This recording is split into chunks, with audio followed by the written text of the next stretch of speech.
नमस्कार दोस्तों। आज गांधी जी पे वार्ता उन बच्चों के लिए जो अचानक गांधी जी को राष्ट्रपिता की अपेक्षा खलनायक समझने लगे हैं। चूंकि शॉर्ट इसलिए बहुत आसानी से और बहुत छोटी बातें हम आपसे करेंगे। पहला प्रश्न है, गांधी जी आज़ादी के समय थे क्या?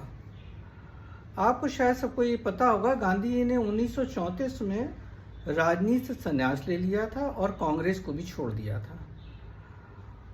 इसके बाद गांधी जी आश्रम में रहते थे और सामाजिक कार्यों करते थे। उनका दूर दूर राजनीतिक संबंध नहीं था। अब प्रश्न उठता है, गांधी जी ने देश का बंटवारा करा दिया, तो प्रश्न बच्चों अब ये है, गांधी जी वास्तव में थे क्या? वो कांग्रेस में प्रेसिडेंट नहीं थे, वो देश के राष्ट्रपति नहीं थे, उनको एक पदवी दे दी थी राष्ट्रपिता की जो उन्होंने खुद नहीं ली थी। अब आता है कि उनके कहने से देश बंट गया, तो जब वो कुछ थे ही नहीं तो वो क्यों कहने जाएंगे देश बांट दो?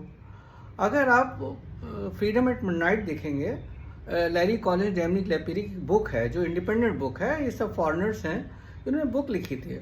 इसमें उन्होंने बड़ा एक्सप्लेन किया है कि गांधी जी इनफैक्ट चाहते ही नहीं थे कि वो देश में जो देश का बंटवारा हो, वो हर सूरत में चाहते थे देश एक रहे। आपको याद हो, राजीव गांधी का समय था तो नागालैंड में उन्होंने उन लोगों को चुना, लालडेंगा को मुख्यमंत्री बना दिया, क्योंकि चाहते हैं कि मेन स्ट्रीम में आ जाएंगे तो ये लड़े भिड़ेंगे और बाद में देश में रहेंगे। वैसे गांधी जी फिलॉसफी थी, गांधी कतई नहीं चाहते कि देश के टुकड़े हों।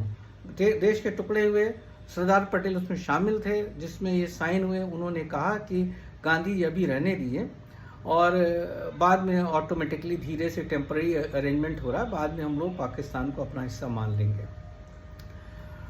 कुल मिलाकर के गांधी जी का इन चीज़ों से कोई मतलब नहीं था, देश के टुकड़े करने में, या उनको उनकी शय नहीं थी कोई। वो इसकी वजह से उन्हें बेचारों को जा कर के वो अनशन करना पड़ा।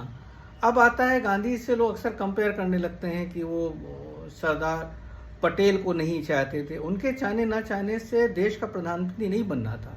देश का प्रधानमंत्री चुनने में बहुत सारे लोगों का योगदान था और ऑब्वियसली नेहरू जी सबसे कॉम्पिटेंट थे, पढ़े लिखे, समझदार और बाहर से नहीं आए हुए थे, वो देश के ही थे और उन्होंने जितना हो सकता देश को संभालने की कोशिश की।